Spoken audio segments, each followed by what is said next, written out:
Ximene, apesar de orçamentos cada vez maiores, Ribeirão e outras cidades enfrentaram um ano difícil na economia? É isso mesmo, as dívidas se acumularam e, novamente, as soluções não chegaram.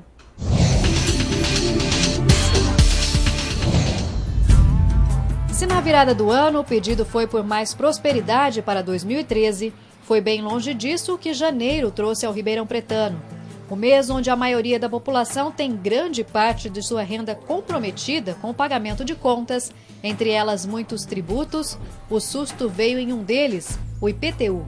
Alguns contribuintes receberam carnês com aumentos de até 400% devido à atualização da planta genérica do município, que é a base utilizada no cálculo do imposto.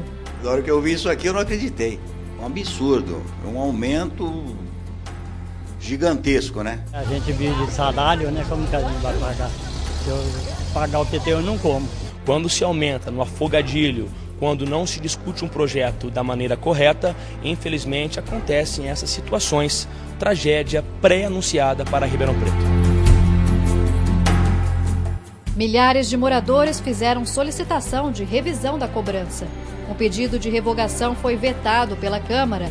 O Ministério Público, com o apoio de entidades sociais, protocolou uma ação na Justiça contra o pagamento. Estão confiscando parte da propriedade dos cidadãos, exatamente com base em uma lei que viola a Constituição Federal. Muito abusivo, extorsivo, na nossa opinião.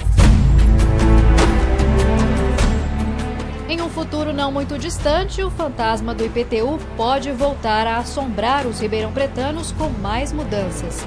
A Prefeitura quer inserir agora na revisão do plano diretor as condições para que o imposto se torne progressivo. O objetivo é concentrar a expansão imobiliária e reduzir os vazios urbanos.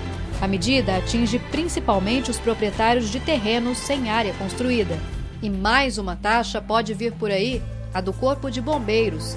Retirada da pauta de votação da Câmara pelo Executivo, ela seria uma ajuda à corporação que não recebe repasses suficientes da Prefeitura, mas traz vários vícios de inconstitucionalidade. Na região, a situação não tem sido muito diferente. Em Jaboticabal, a Prefeitura seguiu a ideia de Ribeirão Preto quanto à atualização do IPTU. O valor pode superar os 800% de aumento para 2014. A medida polêmica, se aprovada, vai garantir certa recuperação aos cofres públicos da cidade. Neste ano, Jaboticabal registrou dívidas de curto e longo prazo que superam os 114 milhões de reais. Moradores e integrantes de movimentos sociais ficaram indignados. Tem de haver um estudo, uma estrutura, um alinhamento, caso por caso. A Prefeitura tem que optar por outras alternativas. Só avalia a questão técnica, mas é muito importante, novamente, avaliar a questão social. Né? Já que tem muitas pessoas que moram, que vivem, que trabalham no município e que não vão ter condições de pagar esses valores que estão sendo propostos pela Prefeitura.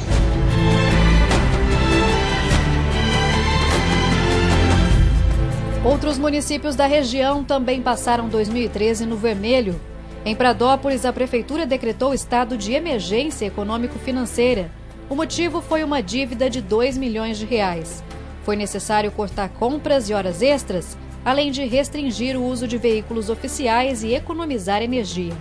Esta já é a segunda vez que a administração adota a medida. Em Franca, o orçamento fechou negativo em outubro, com 350 mil reais.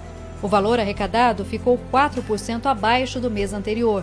Araraquara se antecipou e fez uma grande reforma, com um projeto de extinção de 30% das secretarias e dispensa de funcionários do alto escalão. Serrana também exonerou 60 comissionados para se adequar à lei de responsabilidade fiscal. Nós precisamos de uma mudança na lei. Nós precisamos de uma criminalização da pessoa do administrador público nesse país. E não apenas uma demanda onde depois quem responde pelos danos é a administração.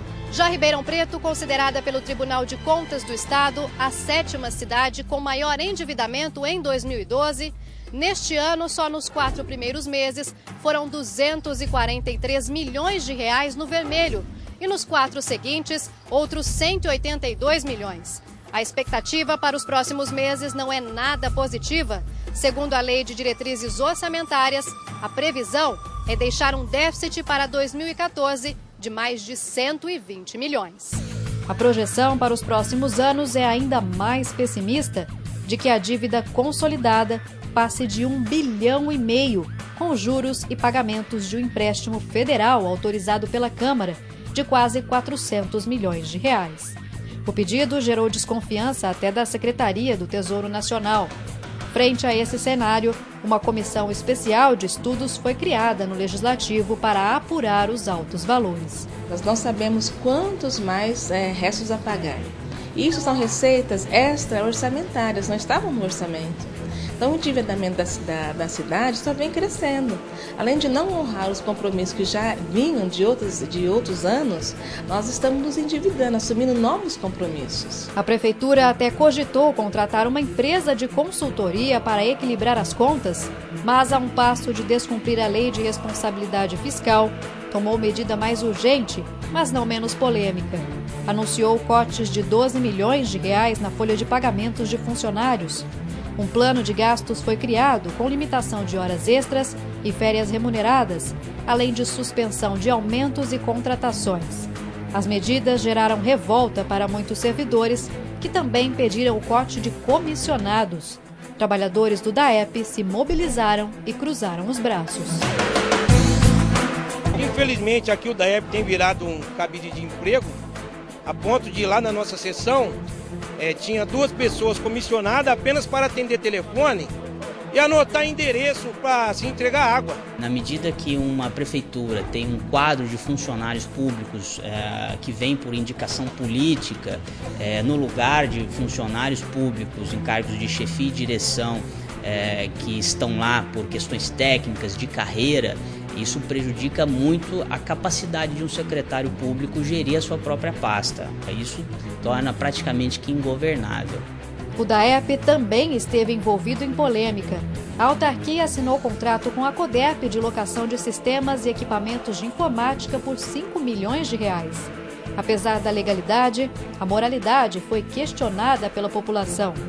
Enquanto a administração indireta utilizava tamanha verba pública, representantes do Corpac e de comunidades de Ribeirão cobraram explicações da prefeitura e fizeram manifestações sobre o dinheiro destinado ao programa Governo nos Bairros. O executivo havia prometido 36 milhões de reais em investimentos, que não chegaram. O Ministério Público também foi acionado. A gente está aqui justamente para repudiar tudo o que aconteceu. Promessas feitas, promessas anunciadas, verba anunciada, a existência do programa, a existência de verba destinada para o programa e até o presente momento o que nós temos de concreto são promessas.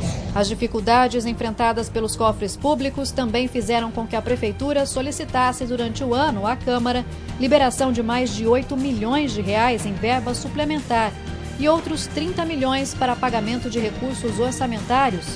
Em maio, foram 50 mil reais só para pagar uma festa. Se for votado no orçamento e você começa a remanejar a verba, o que acontece? O orçamento que foi mandado é um orçamento que não será cumprido. Então, para que serve a Câmara ou para que serve fazer o orçamento? Grande parte dos prefeitos não se preocupa com o futuro. Se preocupa em fazer a sua gestão, se preocupa muitas vezes em fazer obras eleitoreiras e o pior, muitas vezes deixam obras inacabadas para que outros prefeitos tentem resolver um problema que não criaram. Por outro lado, houve atrasos nos pagamentos de fornecedores e prestadores de serviços. A Santa Casa precisou atrasar pagamentos de funcionários por falta de repasse municipal. O atraso chegou a 2 milhões de reais. Eu estou extremamente indignada com a falta de pagamento dos técnicos, dos funcionários, de todos os funcionários da Santa Casa.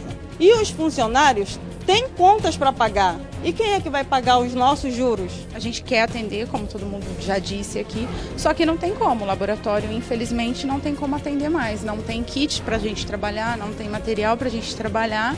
Então acaba prejudicando a todo mundo, né? Já o Hospital Santa Lídia, com dívidas de mais de 10 milhões de reais, ficou de fora do orçamento para o ano que vem. Uma questão que pode refletir no atendimento aos pacientes, consequência da saúde financeira de Ribeirão Preto, que parece não ir nada bem.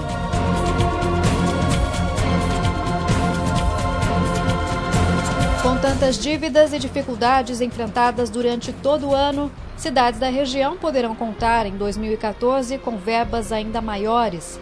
Em Ribeirão Preto, pela primeira vez, o orçamento ficará acima dos 2 bilhões de reais. Mas um valor tão alto não significa desenvolvimento. E mais do que contar com os pedidos de prosperidade nesta virada do ano, será preciso esperar atitudes mais conscientes e uma administração do dinheiro público que coloque os interesses da população em primeiro lugar.